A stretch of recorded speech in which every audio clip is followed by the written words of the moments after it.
And we're back live again. Black Game Pros Mixer. Oh, not Black Game Pros Mixer. That was previously. It's the Black Game Pros Session, episode number 2. We're back. First of all, for the people that joined last time, for people that are joining today, thank you so much for joining.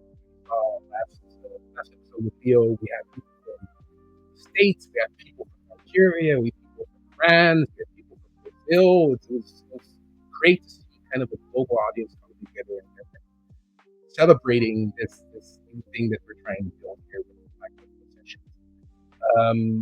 It's really where we try to amplify Black voices in gaming and share the stories that deserve a bigger stage. Today's guest, because nobody really wants to hear me talk, today's guest, she really didn't wait for her invitation. She created her own. She's the founder of Melanin Gamers, a global community redefining what representation in our industry. She's been active in the UK to Ghana, from panels to tournaments, and she's proven that visibility is not optional. It's survival. She actually interviewed me 6 years ago for her website, and now she's here with us. Black Game Pros Sessions. So please, Black Game Pros, join me, welcoming the superhero herself, Annabel Ashalley-Anthony. Hello. Hey there.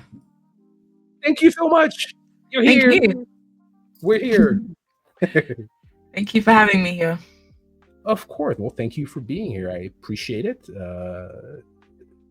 I think the last time that we saw each other in person was Gamescom last year, where I had to sit down with you and your brother. It was great to meet him in person as well, because I hadn't met him before. And now you're here. My second guest for this series that I'm trying to create, where we amplify Black voices like yours, because I think your story deserves amplification, if we can. I mean, you're not trying to create it; you have created it. Yeah, I'm doing my best. So how have you been? I've been good. I can't complain. I mean, I can complain, but I won't complain. I've been good. I mean, that's also something that I always say. It's like, I'm always good. I'm always good. Even when things might not always be good, everything is good, right? True. We keep on building. So how I would like to start this kind of conversation of ours is by kind of a rapid fire questions to warm up the vocal cords and, get into the vibe of answering questions. So are you ready, Annabel? I am very ready. All right. So first question, an easy one. Preference of console. Are you Xbox, PlayStation, PC, Wii, Switch? I am PlayStation. You are PlayStation. Yes. I don't believe in console wars, but I have a preference to PlayStation because that's what I grew up on. Fair enough. All right. So that links to the next question. Favorite game growing up? Oof. Favorite game growing up? I want to give it... that's a difficult one. I want to say The Sims. I'll give it to The Sims. Yeah. I know. You expect me to say Assassin's Creed. It's very close. No. That's because I'm a stan. I'm an OC stan, but I want to say The Sims really changed. Like, it helps me a lot with different things. The story. I mean, honestly, I enjoyed The Sims as well. And when I played that a lot as well, because it was one of the few games that my PC at that time could actually play. But I enjoyed that. So it's all good. Sims is great, especially the Sim language was weird. Simlish. Exactly. All right, next question. The first gaming convention that you ever attended. I want to say it was Comic-Con. I think it was Comic-Con. Yeah, it has to be Comic-Con. All right. As a guest. All right. Okay. Next question. A song that instantly hypes you up. Your favorite song. The thing that you can listen to every day. My favorite song, or the song that hypes me up? The song that hypes you up. Okay, fair enough. The song that hypes me up would be Beyonce Alien Superstar. That's a good one. Okay, that isn't quite hype song indeed. Do you have a guilty pleasure game? A guilty pleasure game. I don't know if it's a guilty pleasure to play the game, but I don't know. I want to say it's like Cake Mania on the DS Lite. That's fine. I mean, my guilty pleasure game would be kind of like a Just Dance kind of game, where I act like a fool, and it's a game that you probably better play when you're drunk. Then I would say SingStar. Ooh, wow! I haven't played that in a long time. Wow. Okay. Are you an early bird or a night owl? I'm definitely a night owl. My gosh, a night owl. Yeah. Okay. Yep. All right, I'm living in the night. Okay, perfect. And then the final one, and then I think we were warmed up. The best snack during a marathon of gaming, when you were like playing The Sims for hours on end. Oh my days, popcorn. Popcorn immediately. I want to say pretzels, but it's definitely popcorn. But what flavor popcorn though? It's different. I like salt, sweet, and toffee, but we have like a giant popcorn. My sister makes it here. Like, we love popcorn in this household. Actually, I watched a video yesterday on YouTube on how to make the best popcorn. Anyway, I was like, how to make like the movie theater style popcorn. Apparently, there's an entire process for that. Oh, there is. Yeah, I didn't know. For me, it's like use 3 different oils. Exactly. Okay, well, you already knew. I learned something yesterday. I felt very I just throw my popcorn in a pan and Oh no. Take it from there. Apparently, that was not the right way. All right, I think we're warmed up. So let's dive into an actual conversation, the actual session, where I want to start with basically taking it back. Melanin Gamers. Like, what's the before that? What's the first thing that pulled you into gaming? What pulled me into gaming was the story. So I have sickle cell anemia, and so I spent a lot of time in hospital and a lot of time on my hands, not being able to, I guess, see other people because I was immunocompromised. Basically, I wasn't able to be around a lot of people. So that's why I like storytelling. I fell into books, and then I found that a game was just like a book you could play. That it was a very similar concept, which is why I like storytelling in different mediums, and gaming is one of my favorite mediums to enjoy storytelling. And was there a game at that time that you like played that you have like memories of like that helped me through this probably difficult period in the hospitals? AC2. I love Ezio's story so much. I just was immersed. I was like, this is amazing. I feel like I'm in Rome, which is why one of the reasons why I visited Rome was. Oh yeah, I remember you telling me that story. Or yes, twice, just to check out the buildings I'd climbed, and it was like, this is so cool. I love this space. I love the immersion. I didn't have to be in hospital. I could be an assassin, so strong and doing all of these sort of things. And it's why it has like a very special place in my heart, because it really helped me through a lot of times. I was like, I don't have to be Annabel. I can be Ezio, and Ezio is really cool. Indeed, Ezio was cool. He was a suave kind of guy. I actually, little side story on my end, I've been dabbling a lot on like AI and that kind of stuff, and I actually build a custom Ezio GPT. I'll share a private link with you. Yes, you can have a conversation with Ezio. It's super fun. It's super fun. It's a little awkward, but super fun. Anyway,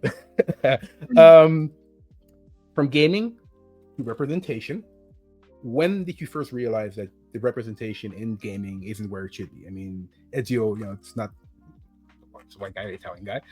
What was that spark moment for you? Where you were like, hey, there is something. I think it was playing with others that told me that, this is I feel like I came through it slowly because I was consuming a lot of media of like books, and it was just like, to default, the guy walks into the room. I was like, what color is this guy? This guy is this is a white guy, isn't it?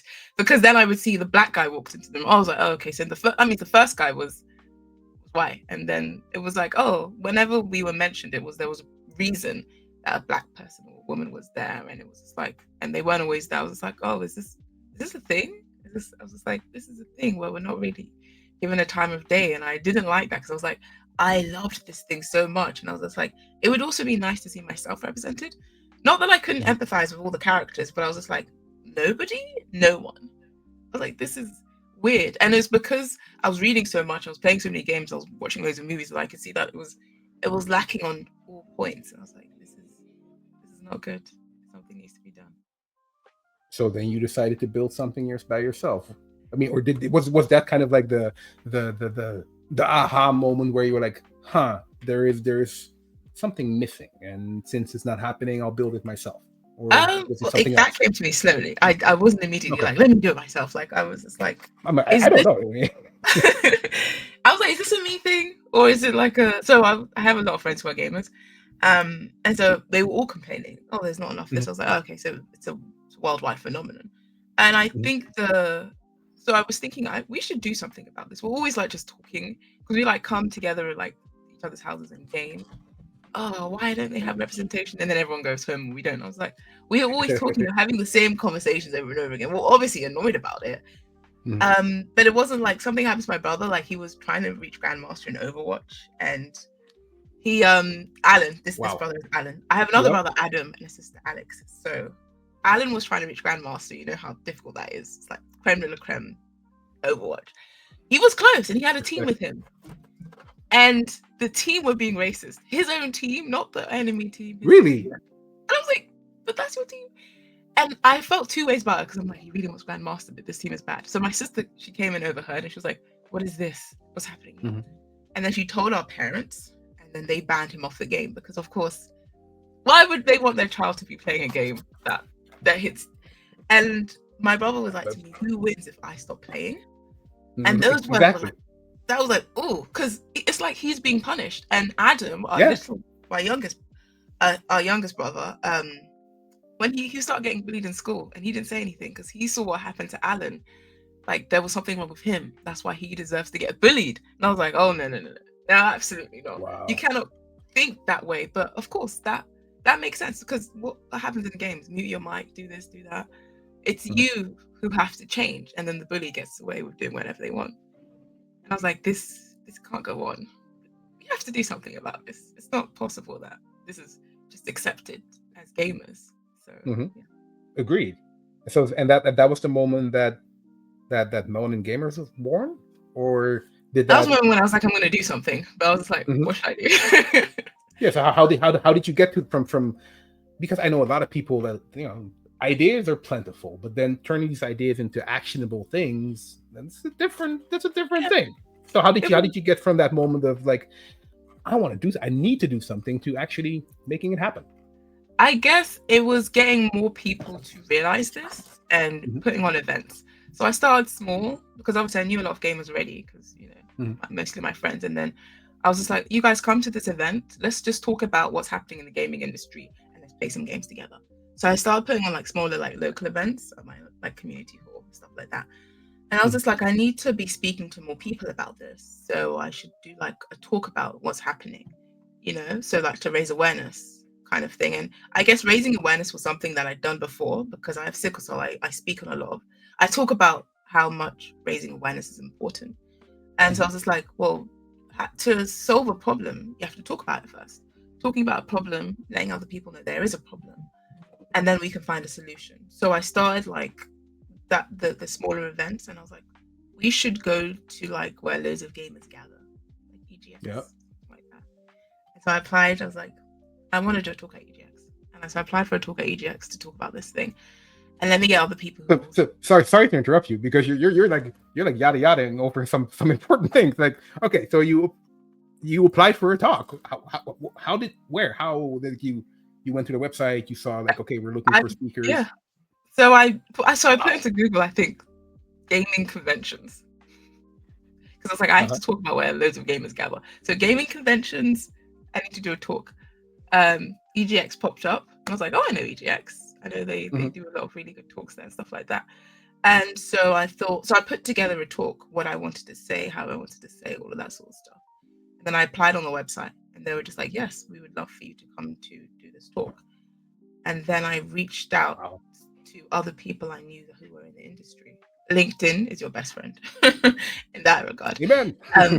LinkedIn is your best friend because, for the most part, everyone I reached out to were like, "Okay, sure, we don't mind." And I told them this is what I want to talk about, and they're like, "Yeah, we want to talk about that too." And I was like, "Cool." And so yeah. So you just made it happen. I mean, that already is like a huge step for most people, because they're like, can I send an email to them, to these? Can I apply? Should I? Who am I? That kind of stuff. And you just did it. And it's like, that's super cool. And yes. I'm happy that you did. I think if I thought about it too much, I would have just talked myself out of it. I was too like a train, just like going. Go. I was so single-minded, focused, like I got to do this thing, that I didn't pause and think, can I? Should I? At that time, did you have people like surrounding you, being like, "Yeah, go," or people be like, "Hey, God, what are you doing?" Yeah. No, I was just like, yes, what your idea is very good. I had most of my friends gamers, and my sister, she actually was one that coined the name Melanin. Because she was trying to study medicine, so she was obviously learning a lot of like different words. She was like, "Oh, melanin is like the pigmentation of our skin." She was like, "It should be Melanin Gamers." So she coined the term. But everyone around me was like, "Yes, this is a great idea. You've been talking about it for a while. We've all been talking about doing something. Mm-hmm. Do it." So I no one ever said that's a bad idea to me. They just said, "Make sure you know what you're talking about." So, yeah. Wow. So, I had very, very supportive people around me who didn't, I guess, tear me down or just make sure, hold me accountable, make sure I've got a very good like panel and talk, but no one was naysaying me, And even when you were first doing these events, how did you set these up? I mean, the local, where do you begin? The community hall, they're always doing events, always asking people to put events on. I was just like, I'd like to put a gaming event on, but I also want to talk to people at this gaming event. It's not just, I was like, whilst you all are gathered here, there's this problem that we're having. It's called representation. We need more of it. So. Wow. That's super proactive. I love that. It's like you make stuff happen. I mean, you have to. Like, there's no other option, really. I agree, but still, I mean, it's something, I need to stick down to give you your flowers for that, because that's rare. It's rare that you follow through on that. It's like, like, just do it. You're the train. Just go. There's no stopping. There's no other way. And you did it. Thank you. So that's very much appreciated, and to see that, it's inspiring. Also to see that you were surrounded by people that were supportive, but also at the same time, indeed, making sure that the panel that you set up was of the quality that it's good. It's really good. So you did that first panel, and what was the response? How did people? What happened? Oh my God! I still gives me chills to today. Like, tell me. Take us back to that moment. That first panel ever, but like, I've done so many panels since then. But that one at EGX, and that's why EGX will always, like, if they ever want a panel, like, I'm there. It was packed out, and I'm an introvert, so public speaking, yeah, not really. But I was just like, I know the material, and we ran through it, and it was just being up there and talking about this problem. I was like, this is exactly what I want to be doing. I just felt so like, I don't know, I was filled with like inspiration of just, I'm so glad I did this and I followed through with this, and how people are being so receptive, and the questions at the end, and how so many people came to us like, that was such a great panel. You're right. I can't believe. And it was just like, we should have been speaking about this sooner. This should have happened ages ago. And some people were like, I didn't realize it was such a problem. I was like, what, really? But why would they? It's not your worldview. Of course, why would that be a problem for you? Respectfully, if it is not their worldview, why would it be a problem for them? And I was just like, yeah, it is a huge problem, actually. It's affecting loads of people around the world. So, but it was. So another thing that I just picked up on what you said, you're an introvert. And you had probably a few hundred people in front of you listening to your story. What happened there? Was it like a switch that you like flipped and like, okay, now I'm good to go, or was it indeed because you were speaking your truth and like vibing with the energy of the universe that you could just Oh no, be I was you? scared to death the whole time. Okay. Let me not pretend I got up there. I was like, yeah, I don't know. Maybe you're like, oh. No, I was scared. I had a pep talk by my sister, and one of my friends who was on the panel, he was in a mask and he kept the mask on the entire time. Okay. Mysterious. I like it. Cool. But he also was really. We were both like racked with nerves. Wow. But I was like, I have to do it. So one thing about me, even if I'm afraid, I'm gonna do it anyway. Even if I'm scared to death, I'm still gonna do it. Like that's my approach to like roller coasters. I'm gonna be scared, but I'm getting on. Because you might be screaming, but you're doing. I'm there. Like, and that's something like I don't. My sister always says it's no until you ask. So if you haven't asked, you've already said no to yourself. Like you don't know. So it's like, just be afraid, but continue to do it anyway. So I was scared the entire time. I was nervous even after the panel. It took me like a few hours to like the nerves to calm down. I know that feeling, to unwind and to get like that negative, that nervous energy out of your body. Oh yeah. But so what? I mean, what was the kind of like the professional response? So you had the community that were super happy with what you did, but then you had EGX or sponsors or brands that were there maybe, and that were what happened after that?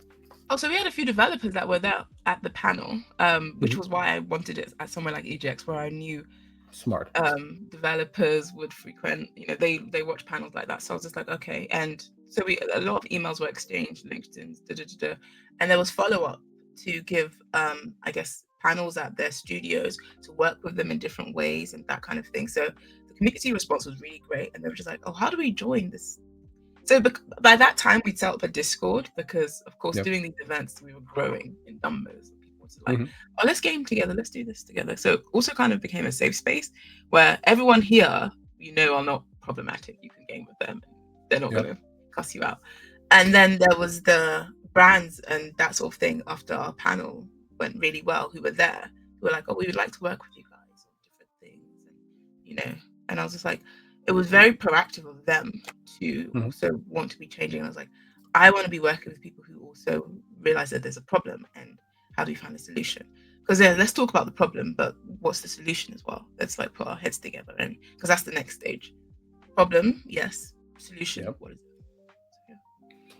But so you did an event, you hosted a panel, and brands came to you and be like, let's collaborate.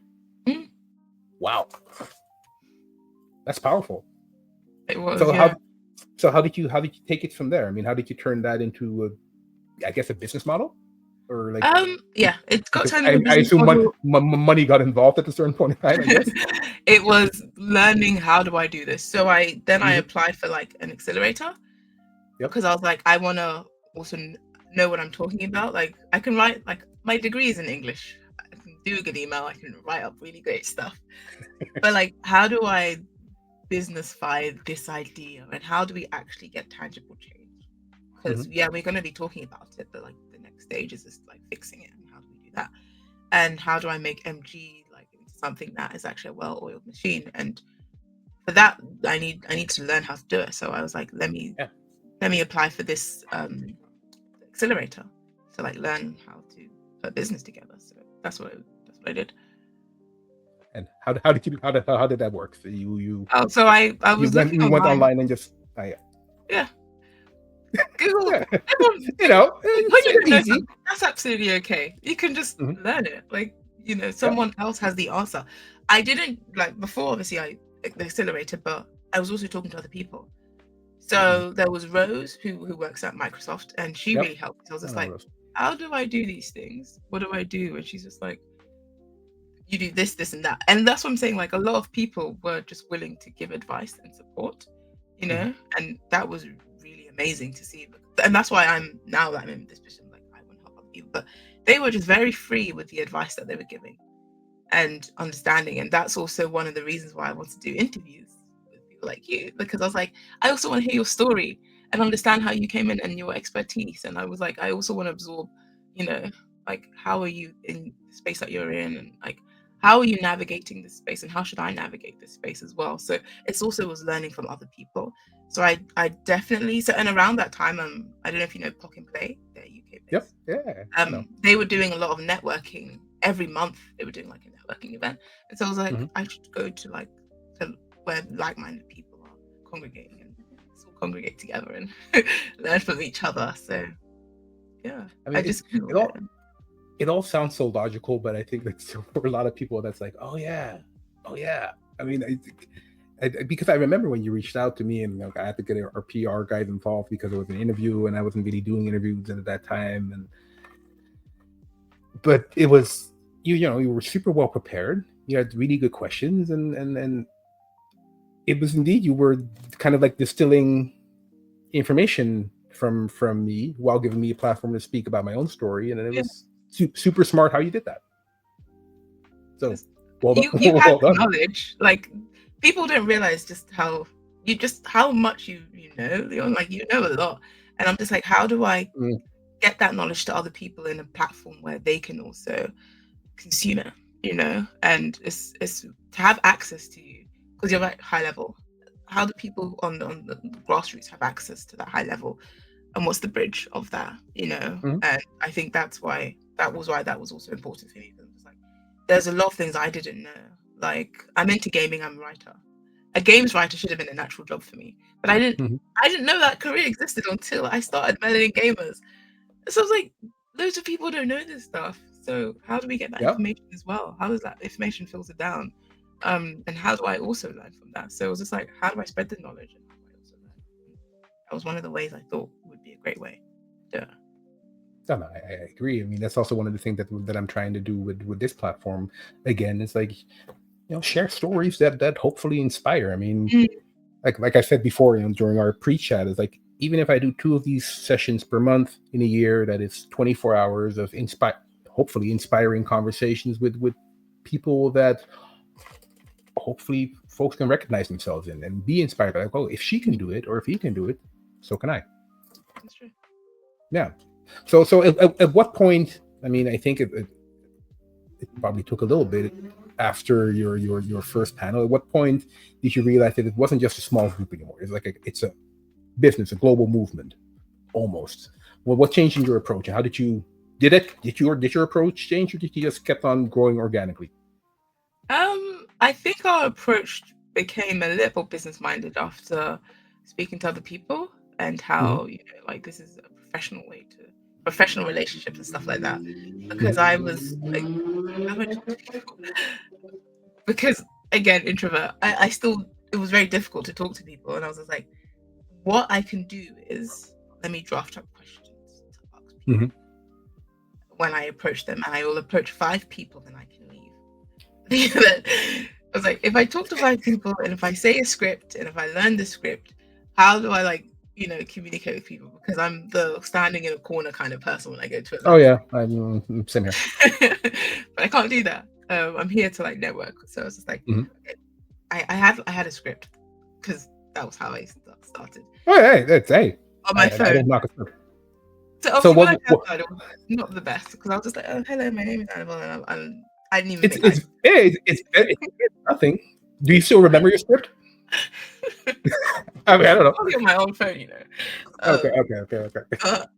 So I was just like, and I do this, and I really like to, what do you do, kind of thing. So, and thankfully, most people were very nice to me and took pity on the fact that I was an awkward little girl who likes games.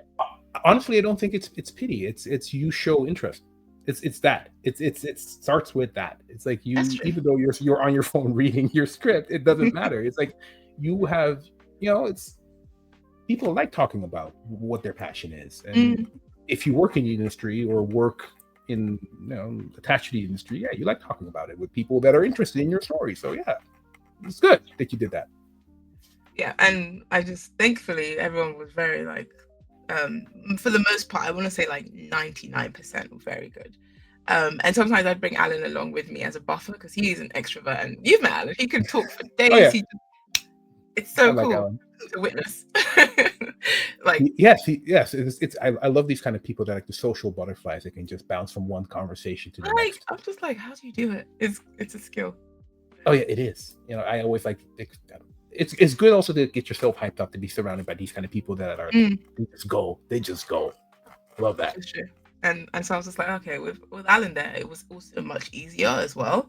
And also sometimes it was telling at some events where it was just they would assume automatically that Alan was in charge and I was his assistant. Like, oh, interesting. Or they would talk over me, and I was like, it's just a very different sort of dynamic when you're with a guy. And I was just like, this is also something I should talk about on a panel, which I did. Experience as a woman in like navigating this field. So that gave me another idea. So what was your key learning from that talk? Your experience as a woman?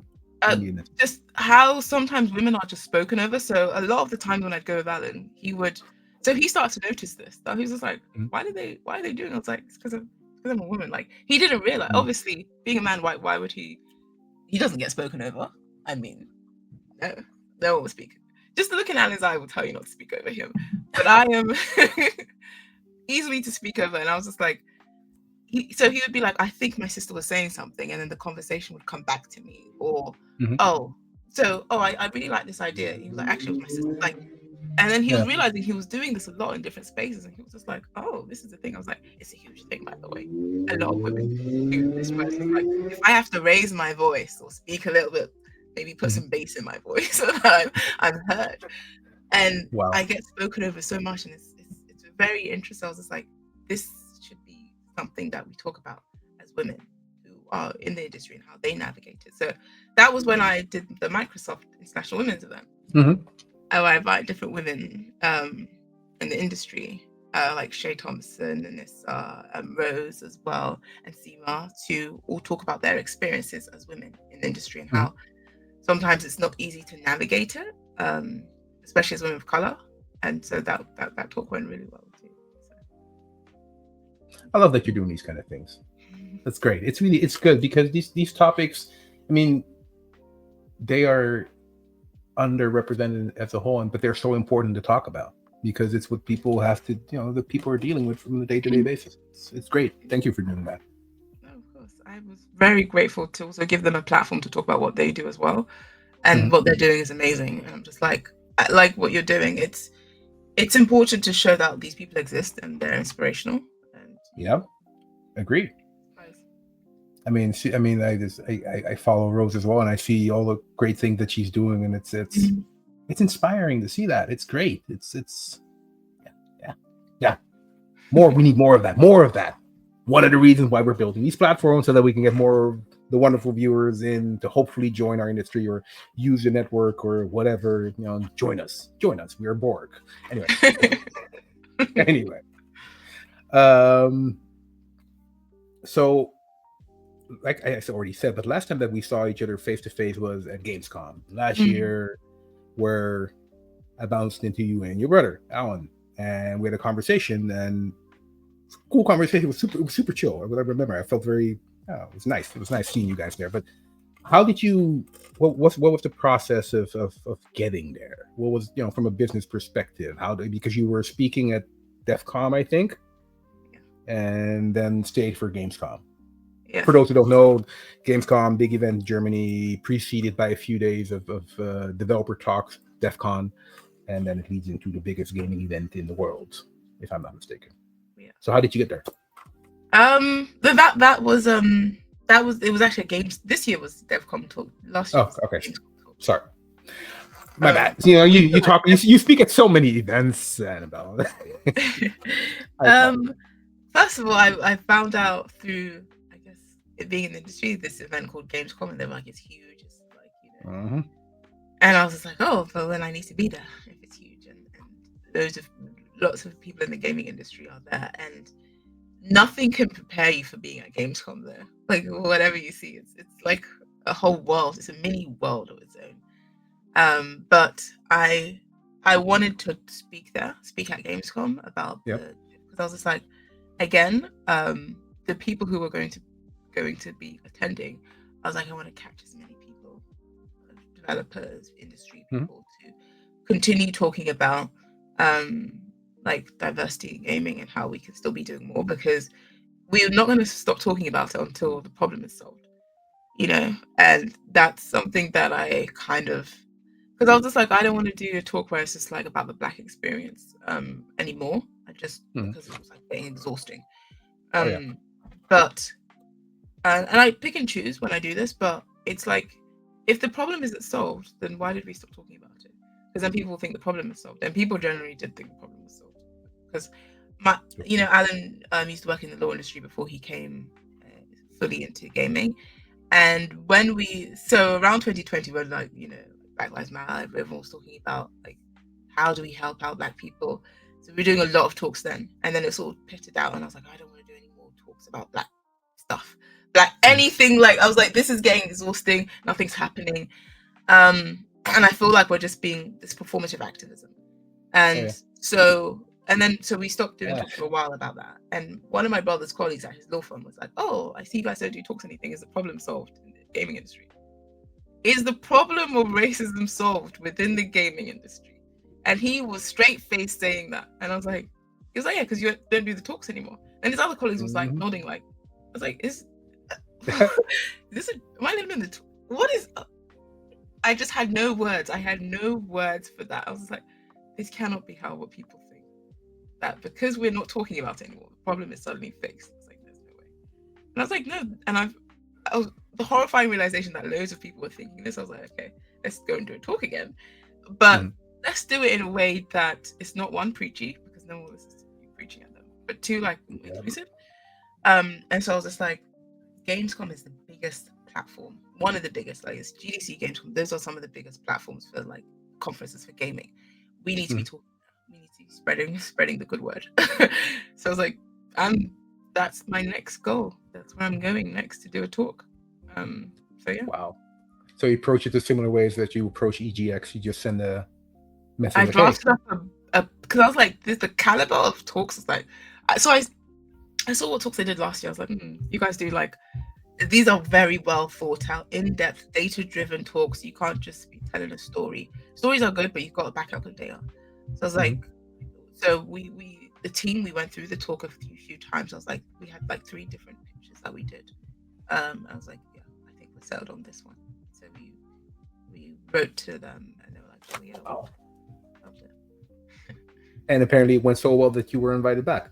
Yeah. So when the person who actually said yes to our talk came to the talk, so we met him in person. And he was like, oh, I really liked you guys' pitch, Well, we pitched 3 different talks, and he was like, I really wanted others, but there was something, like someone was doing a similar talk to you, but he liked all the 3 pitches that we did, that I sent out. And he was like, we'd love to have you guys back again. I was like, yes, please. Of course. Amazing. So I was like, yes. Yeah. But I think, that's when you make a good impression, and, when you do something good, we'll invite you back. Yeah. I was so, like, the talk went well. I was really happy. It was just so surreal that happened. And, but I was also, a part of me was just like, because I was, again, nervous. It happens every talk. Doesn't matter how many times I do it. But also there was an element of, I knew it would go well as well. Like, I knew that I had it. We researched it. We'd done everything that, like, it went according to plan. And I was like, okay, it was surprising that they didn't ask us back, but also like not surprising a little bit. So how long did you prepare that specific talk? How long did it take for you? The actual drafting up and the data and stuff, that took us a few weeks. It was a few weeks to get all the data, a little bit longer, because I wanted to make sure, because we were getting, I think it was Alan needed access to, like, Yuki has so much data for the UK games industry, to get access to that and that kind of thing. So I wanted it all to be on the screen. When we were saying, oh, this is how, like, women in games are, and then there's the data, there's a statistic that is backing up whatever I'm saying. Like, I have to make sure that the data is correct, and we have to double check this. Let's all go through it as well, because I don't want people to be like, oh, maybe it's just your experience. No, it's not. It's actually 9 out of 10 gamers or whatever. Like, I don't want to be questioned on something that I know is true. So I have to make sure that it is. the data was backing up whatever I'm saying. So Yeah. it was like it was researched to death, and then we went through it as well. Like it was just like T was crossed and I was dotted, and I was like, this has to be beyond. That's how you should do it, right? Indeed, prepare. And did you rehearse the talk? Like did you have like rehearsal in front of a mirror or something? Or... I've tried that once. It didn't work for me, like having a mirror rehearsal. Terrible idea. We rehearse as a group, so everyone on the panel, we all go through it. Oh wow! Yeah, so and sometimes we'll do it at a smaller venue. Like we will do a panel, the same thing somewhere else before we do it at Gamescom. So we did the panel. That was like our third time doing it. So it's almost like a stand-up comedian like, testing his show or her show before going to do their live. Yeah, agreed. Yeah. But it's. I'm happy to hear that. Yes, because indeed, these kind of things can, if you want to do it well, it takes a lot of time. I mean, I've half-assed these kind of things in the past, and yeah, you can see the difference of when you actually prepare for something. It's good. It's great, actually. Nice. Another thing that I saw from you, I think it was 2 years ago or a year ago, you were in Ghana for a competition, and I follow most of the people that I speak to that I want to feature in these sessions, and I remember seeing that and seeing you like next to government people there, like in the room with the government officials talking about stuff. I'm like, oh my God, how did she do that? Take me there. Well, I mean, please, how did you get Melanin Gamers from UK mostly to being invited to talk to people making stuff happen in Ghana? The way I started MG, I started there. I was like, how did I start MG? I did it with a gaming event. So I put on a gaming event in Ghana. That's how because I'm like ethnicity, I'm Ghanaian. So I was just like, what we're doing in the UK is working. Things are like, I want to do the same thing in Ghana as well. So I went down with my brother and I was like, let's put on a gaming event and see what the gaming scene is like and how we can also help out. And how I would do that is, well, let's do a community event, because that's how I started MG. So that same formula, I took it to Ghana. And I put on a community event. you just put on a community event in Ghana. But so I went to few steps back. Okay. So obviously I've been to Ghana before a few times on family holidays. I know where the gaming arenas are, because in Ghana, people don't play at home the way we do here in the UK. It's a little bit different. Mostly people play at gaming arenas, cafes, that sort of thing. So I already knew about them from previously going. When I go on holiday, I still need my gaming fix. So I know about these cafes, and I go and we game there. So I knew some people down there who gamed already because of that. Mm-hmm. But again, Google, LinkedIn, that's your best friend. Gaming in Ghana. And I found different people who were working in Ghana, the games industry, and I messaged them. Like Letty Arts, they were working in the gaming industry. Ghana Esports Federation, I was just like, Eagle, I was like, can I meet with you guys? I want to put an event on, if that's all right. Can I put it in your space? Do you know gamers who would come in? We work together. And yeah, and I'll be coming down on these dates if we can set something up. So we set something up like before I went down there. And as I said, reaching out to people, it's no until you ask. You might as well DM. Oh, agree. But still, like that takes. I mean, courage is not the right word, but it takes a vision. Be like, you know what? I see these people making moves. I'm gonna even though I don't know them, I'm basically gonna cold call them or send them a message, a DM on LinkedIn, or send them an invite and be like, hey, what's up?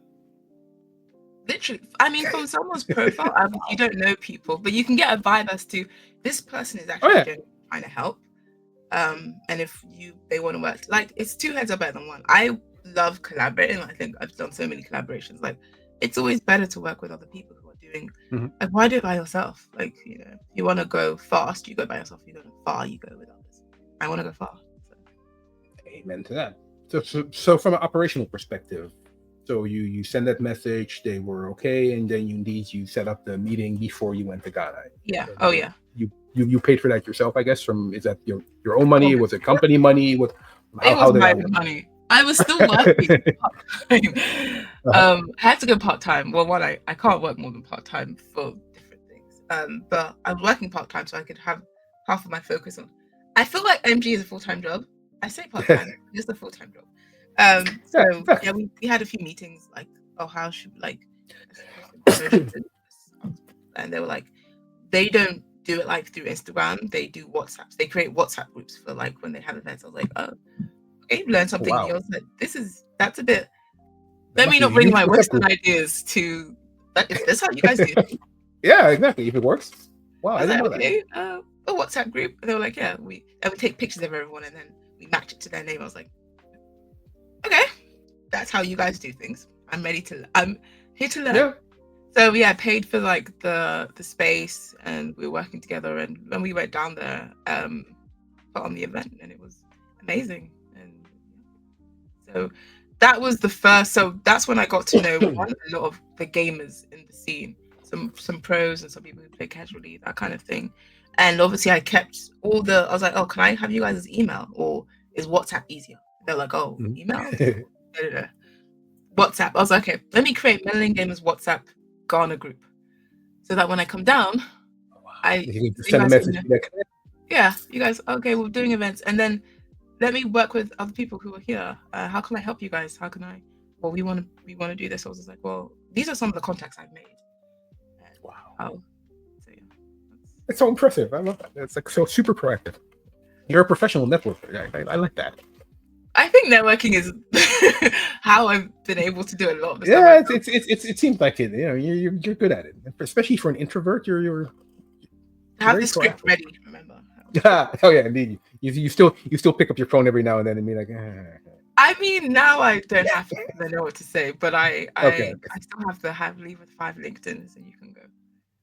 Yeah, that's a good. Yeah, you need to set yourself goals. Whenever I go to networking events, I was at the Cannes Lions earlier this year. I also try to because I'm not a networker. I mean, I'm an introvert as well, so I don't like that kind of stuff. I'm more of like the wallflower. So I need to set myself these goals of no, I want to walk out of this meeting or out of this event with at least 20 new contacts that I can. Yeah. Maybe I'll never reach out to them, but maybe you will. You never know. Okay. Yeah. So okay. So back to Ghana. I'm sure. I mean, you already mentioned WhatsApp was kind of like the way to communicate. That must have been a very impressive WhatsApp group. Were there some other challenges of running a project in Ghana versus doing stuff in the UK?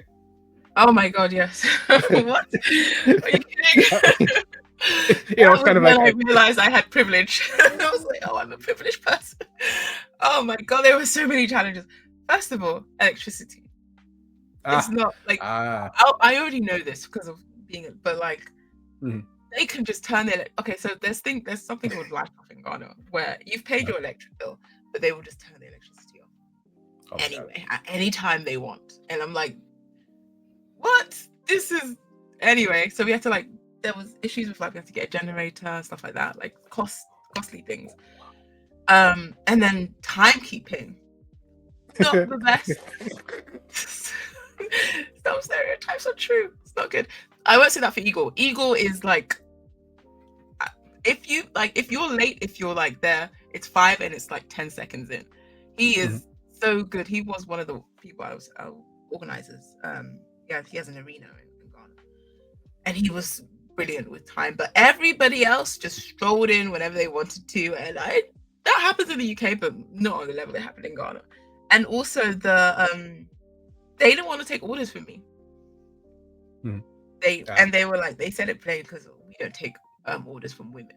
I was like, oh wow. My jaw was on the floor. I was like, oh, it's okay. We're out and out with this. And, in the UK, everything is stiff upper lip. I know what they mean, but I was like, okay. Wow. Just out and out. And I was like, oh, well, I'm glad I came with Alan. So he took care. He took care of that kind of stuff. Yeah. And so language wasn't a barrier because I do speak one of the local languages fluently, and I understand the other one. So, but everyone speaks English anyway. But that was one of the huge barriers where being in charge was really difficult because I had to be not in charge because I was like, there's something my sister always says: do I want to be right or do I want to get what I want?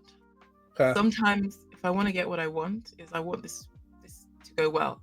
What I wanted to say is that how dare you? I'm in charge here and I'm the head of Melanin Gamers. I'm a woman, you listen to me. That's course. But is that going to give me what I want, which is an event to go well? Or should I just let Alan take over in terms of reiterating what I want? And that's what had to happen. So sometimes you have to just dial back the Western "how dare you" and just get with the program. Exactly, because you want to have your goal and you want to achieve it, and sometimes you have to be flexible in how you approach that. And this was not the time to be in my feminist sort of hat kind of thing. Like that will be later. Exactly. Once you own the arena, that's a different conversation. Yeah, I hear you. I was like, you'll see for me. But then I was like, let me just go. Excuse me. Some of the things I had to put up with was like, but I was like, wow. Let's bigger picture. And also, I've come down to help, not be really preachy. I was like, you guys, there's so much you guys can do in terms of the gaming industry, and I have to bite my tongue at certain things that people say. We'll get there, but it's a process, but that's okay. It's okay. But that's the thing. It's like at least you're making moves, even if it's baby steps. Eventually you'll get there. Yeah, maybe one day. It's true. But yeah, it was. So that's how it started with the events, and then I was like, so obviously we were just like, this could be. It wasn't just me, of course. The Esports Federation also had very big ideas in terms of how they wanted gaming to be seen and that kind of thing, and just changing the perspective of gaming to be something that's like people who are doing it who don't have any drive and stuff, which is an idea that people still have even here in the UK. Where gamers are like lazy in the basement, stuff like that. Fun fact, we don't have basements here in the UK, so I don't know. That stereotype's gone from America.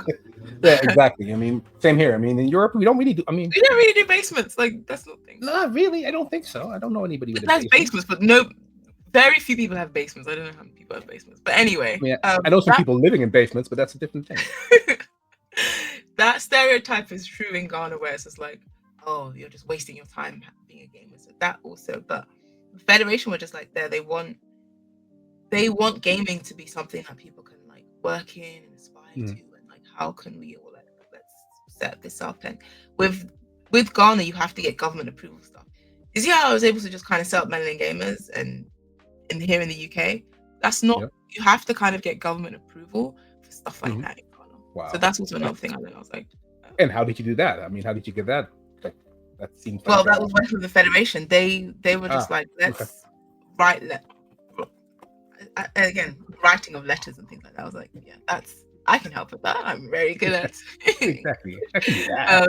And putting on events and letting them see that this is not just wasting time, but this is it could be educational, it could be like pro scene, that sort of thing, and that's what they wanted to lean into, where they can like we can actually make money from this. And there's like pros who are just like going. So with the Federation, other arenas, like the arenas is a really important thing there, like being able to game in spaces. And there's an arena called Arena 233, and the person who owns it, Bada, was very, very instrumental in like helping a group of women go to an all-women Valorant team to go to Riyadh to compete for Ghana. That was like the first time. Oh wow! Yeah, that was like the first time like Ghana was representing all-female Valorant team, and that was with the Esports Federation. They did that with Arena 233, and so it was just like I love being part of the Federation and how we can all kind of help, and actually talking to government officials about what gaming is. And we all went there like en masse. Like there's a few of us in the Federation to sort of pitch the idea that gaming in Ghana will be a very good thing, and like growing the industry and putting government funding into the industry is going to help a lot of Ghanaians like tap into also international markets and for them to come here and look at all the different things that we've done. So I think in general, I think the Western world is sleeping on what's happening in the diaspora in Africa and all the different countries in Ghana, Nigeria, South Africa, Sierra Leone. I know there's some people making some major moves there, and I think it's great that you're working on that and collaborating with these guys to help uplift that industry there, because there's so much talent. There's so much talent out there. There's loads of talent. It just needs the right platform. Exactly. Great. Wow. All right. I mean, I think we have 5 minutes left over, so I'm skipping a few questions because I had something else, but it's fine. Anyway, we're having an organic conversation. But if you let's say you would have a magic wand and you could fix one systemic issue in gaming right now, what would it be? Or anything in general. I mean, you could also just wish for like loads of money. I don't care. I think. I mean, is money not kidding? If I had a magic wand, I would. One thing that really is grinding my gears, and that was what the panel talk was on, is this anti-woke rhetoric. I would fix that. Anytime there's a woman on the cover, there's a black person, why? That would never happen again. We would all just unilateral. Everyone would just be a gamer. And when you see a game, it's just you want to play this game because the story is good. And if you don't like it, it's because the story is bad or the graphics or anything like that. No more of like this, like, oh, there's a woman, so I'm gonna play this game. Gender wars, racism, like none of that. Yeah. That won't be a thing anymore. That would be my magic wand of like that systemic racism. That would be gone. That'll be wiped. I think that's a good one. Never again.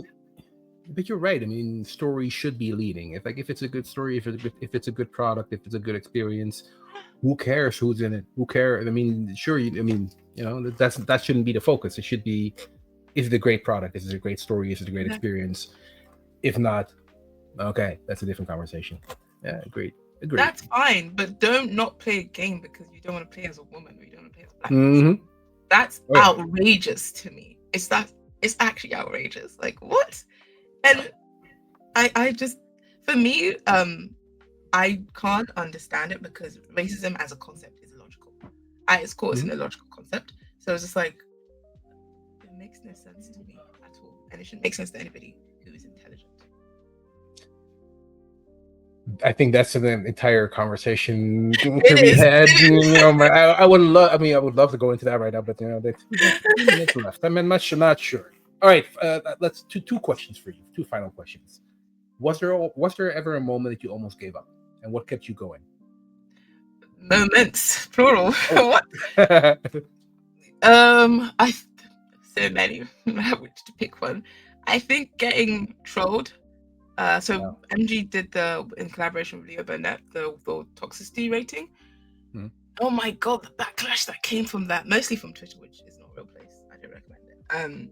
But that was really difficult because no one is as persistent as a troll. They will DM you, they will email. I didn't know you can leave voice notes on podcasts on Spotify. Didn't know that was a thing. Oh wow. Until a troll said the N-word for a minute straight. And it was just they were following me around everywhere, and they were even like following other people on Melanin Gamers, and I was like, this is becoming low-key dangerous. And I was like, I don't know if it's too much. It's getting too much. And then my brother was just like, learn to rest, not to quit. Like maybe you need to take a step back. Maybe you need to take a week off or this or that. And I was like, yeah, because I can't keep going like this. This has become so much. So that was one of the times I was like, oh, this is I can imagine. That must have been super stressful. But it's great in that sense that you have a support system around you that is keeping you grounded, or not grounded in that sense, but keeping you sane. Yeah. Because indeed, Twitter isn't a real place. Like online isn't per se a real place, but it can have an impact on how you move and how you feel. Wow. Yeah. That must have been intense. Jesus. It was intense. Scary. Okay. Yeah. But you got over it. Did you ever find a troll? Probably not. Trolls. There was many. There was loads of them. Yeah, they were en masse. We were getting hate rated as well. It was crazy. But I was like, for all the bad comments, there was so many positive ones. Obviously, I also snapped back because you have to clap back, because if you and you don't clap back at per troll because you're just gonna get into Twitter beef. Just put one statement out as to like, we acknowledged your trolling and we don't care, we're gonna continue. Yeah, that's it. And you just move forward. You take a break, of course, give yourself grace, and then you move forward. Very smart. All right, final one. All right, when people talk about Melanin Gamers in, let's say, 10, 20 years from now, what do you hope they'll say about what you guys achieved with Melanin Gamers? I hope that they say that we helped create tangible changes in the industry. Like baby steps all good, but I want some jogging, some running now. I hope that tangible change was seen and made, and that we also helped get us there. That's what I hope to see in 10 to 20 years' time. Well, I mean, I think you're definitely making your progress getting there. And I think, even baby steps, they add up. Baby steps turn into running. You need to crawl before you walk, before you run, before you fly. I'm not sure. I'm probably butchering that expression, but you know what I'm trying. Yeah, anyway. I do know what you mean. Well, since we're at time, I want to thank you so much, really, Annabelle. Thank you so much for joining. I hope you enjoyed the conversation as well. I think it was fun. I loved it. It was so much fun. Thank you so much. I want to give you your flowers for a second, please, if I can. You've been amazing, and I've really looked up to you for since I started the gaming industry. You're obviously one of the people I messaged. So I just talk about, I was messaging people that are really nice. You're one of the really nice people who I messaged who was very receptive. Thank you. Person who's messaging wants to interview me, but you were on board, and I was just like, this is exactly what I'm talking about. Be the change you want to see, and you are that person. So thank you for being an inspiration as well. I try to be, but it goes vice versa. Seeing you move and seeing your things is also inspiring to me, and hopefully to the millions of people watching this stream. millions, it's going to go into legendary status. No, but seriously, Annabelle, thank you so much for joining, and for the people watching, wherever you are, thank you so much for joining. Thank you so much for supporting this initiative. We will be back in probably 2 weeks with another wonderful guest. If you like what you saw, please share, all these things.